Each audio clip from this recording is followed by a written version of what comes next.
Hello everyone, আশা করি আপনারা ভীষণ ভালো আছেন। সামনেই সরস্বতী পুজো, আর সরস্বতী পুজো মানে অনেক কিছু।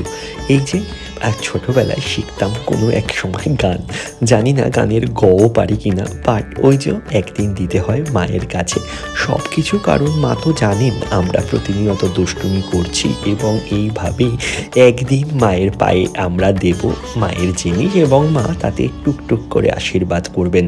তাই প্রত্যেক বছরই মায়ের পুজো করি, খুবই সামান্যভাবে আমি মায়ের পুজো করি, বাট এবার একটু অন্যরকমভাবে মায়ের পুজোটি আমি করেছিলাম। কারণ সারা দিন বা সারা সময়টা ব্যস্ততা থাকলেও কিন্তু মাকে তো পুজো করতেই হবে। আর তার আগে কুমোরটুলিতে গেছিলাম ঠাকুর চয়েস করতে, বাট এই ঠাকুরের মুখটা না এত মিষ্টি, যা সত্যি প্রেমে পড়ে যাওয়ার মতো। সাদাভাবে মাকে আনা হয়েছিল এবং জানি আজকাল মাকে অনেকে ব্ল্যাক কালারেরও আনে। আমি কোনো কিছুর কিন্তু অবশ্যই কিন্তু নেগেটিভভাবে দেখি না, কারণ আমি ভীষণ পজিটিভ একটা মানুষ। আমি পজিটিভটাকেই কিন্তু আমার জীবনের অংশ করি এবং নেগেটিভ জিনিস বা নেগেটিভ পার্সনদের আমি কিন্তু আমার জীবনের থেকে সরিয়ে দিই। যাই হোক, আর এটাই কিন্তু আমার মূল বক্তব্য।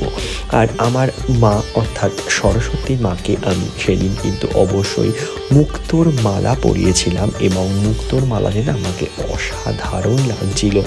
আর আপনারাও কীভাবে সরস্বতী পুজো করেছেন বা কীভাবে করেন সেটাও কিন্তু অবশ্যই কমেন্টস করে জানাবেন, কারণ এক একজনের বাড়ির নিয়ম এক এক রকম। আর সরস্বতী পুজোর নিয়মটা একটু আলাদা থাকে, কারণ আমাদের বাড়িতে সরস্বতী পুজোর দিন সকালবেলা গায়ে হলুদ, অর্থাৎ গায়ে কিন্তু অবশ্যই হলুদ দিয়ে স্নান করতে হয় এবং তারপরে মায়ের সাজসজ্জা কমপ্লিট করতে হয়। এবং অবশ্যই কিন্তু এখন অনেক আইটি সেক্টরগুলোও কিন্তু সরস্বতী পুজোর দিন বা দুর্গা পুজোর দিন বা লক্ষ্মী পুজোর দিন খোলা থাকে, তাও সত্ত্বেও কিন্তু আমাদের পুজো করতেই হয়। আর মাকে কিন্তু অপরূপ লাগছিল সেদিন, কারণ মায়ের লীলা বা অপরূপ রূপ কিন্তু ফেটে পড়ছিল এবং সেদিনও কিন্তু অন্ত ছিল না। আর মায়ের হাতে ছিল লাল গোলাপ, কারণ গোলাপ ভালোবাসার প্রতীক, গোলাপ অবশ্যই কিন্তু প্রেমের প্রতীক। আর মাকে সেদিন, কারণ বলুন না আমাদের কি মাকে দেওয়ার কিছু ক্ষমতা আছে? তাই খুবই সামান্যভাবে অল্পের মধ্যেই আয়োজন হয়, কারণ মাকে এগুলো সব কিছু সকালের মধ্যে অ্যারেঞ্জমেন্ট করতে হয়। আর আমার পক্ষে জানেন তো সকালে সব কিছু অ্যারেঞ্জমেন্ট করাটা একটু ডিফিকাল্ট হয়ে যায়, তাও করেছিলাম ছোটোভাবে, কারণ মাকে বছরে একটা দিনই আরাধনা করি, মন থেকে যেইটুকুন পারি সেইভাবেই আরাধনা করি। আর আমাদের কিন্তু সেদিনই দধিকর্মটা হয়ে গেছিলো, কারণ পরের দিন অফিস ছিল এবং সেদিনও গিয়েছিলাম একটু কাজে, এবং সেইভাবেই কিন্তু আমি কাজ সেরে সেইভাবেই টই টই করতে বেরিয়ে গেছি এবং একটু টুকটাক পুজোগুলো আমি গেছিলাম, কারণ আমার জানেন তো ঠাকুর দেখতে খুব ভালো লাগে।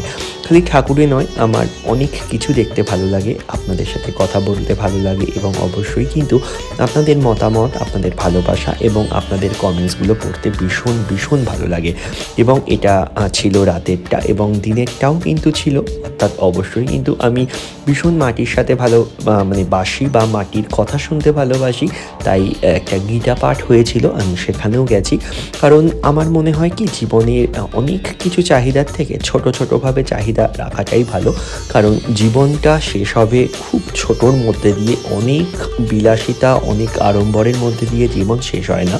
আর আমি প্রচুর তো কাউ লাভার, অর্থাৎ এরা আমার কাছে কিন্তু অনেকটা কিছু, কারণ এক সময় আমি যখন আঁকতাম এদের, এখনও আঁকি বাট সেইভাবে হয় না বা সময় পাই না, প্রচুর আঁকাআঁকি করি তাদের সাথে। টাটা, ভালো থাকবেন সবাই, সুস্থ থাকবেন।